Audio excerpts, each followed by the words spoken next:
The Greyhound ride between Eugene and Reno, Nevada spans about 605 miles, passes through Sacramento, and takes approximately 14 hours if you count layovers. 10 hours of nothing but road gives you a lot of time to think. For the first 3 hours, I am slumped against my seat looking out the window until the darkness of the evening swallows everything. Then I can't help but listen to the full bus of passengers talk to one another, sounding like phantoms in the dark cabin. Soon, everyone is asleep and the cabin is silent, leaving me alone with my thoughts.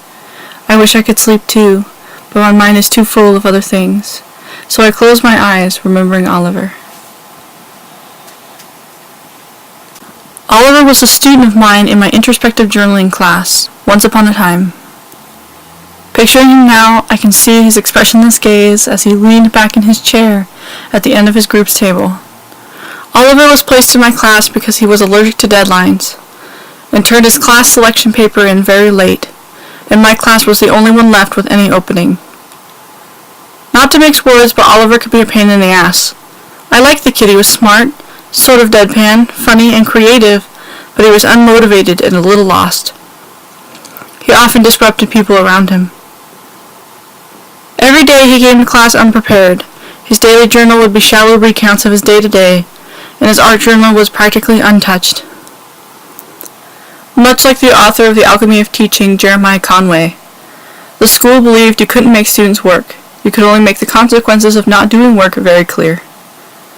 There were times I wanted to hold Oliver's hand and help him do his assignments, but I knew if I started I would never stop, and he had to find the motivation on his own. Then, one cold January day about a week into the class, I assigned a project I had only just designed 2 days before, to create countries from pieces of a bigger piece of paper I had cut, that would go back together to form a continent.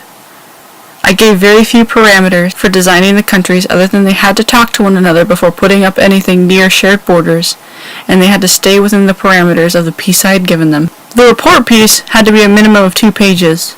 They had 2 weeks to do it.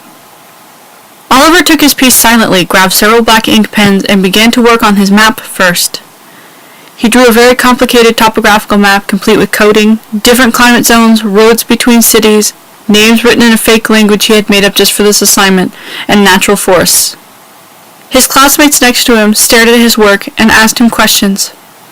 Oliver shyly agreed to help some of them design their countries, and they gave each other feedback. Slowly, both his personal and visual journals changed from blank and uninterested to bursting with loose paper when he ran out of room. At the end of the 2 weeks, you could see touches of his influence on everyone's map when we put the continent together. Oliver grew so much in 3 short weeks. He taught me the importance of free play, letting students figure it out for themselves. In The Alchemy of Teaching, Conway states, "Sometimes the most important lessons are the ones taught in between the lines." I've seen this idea played out in different scenarios, but none so vivid as this one. Today, Oliver is a music major, graduating senior, and plans on writing novels and playing music.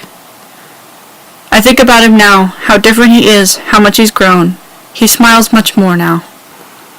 The sun starts to come up over Sacramento. The people on the bus stir, but no one says anything. I sit in the third seat from the middle, silent and still in the pale morning, tears in my eyes as I come back to reality, thinking about the kids who were once my students and how well they're doing now. I miss them. Do they know how much they taught me?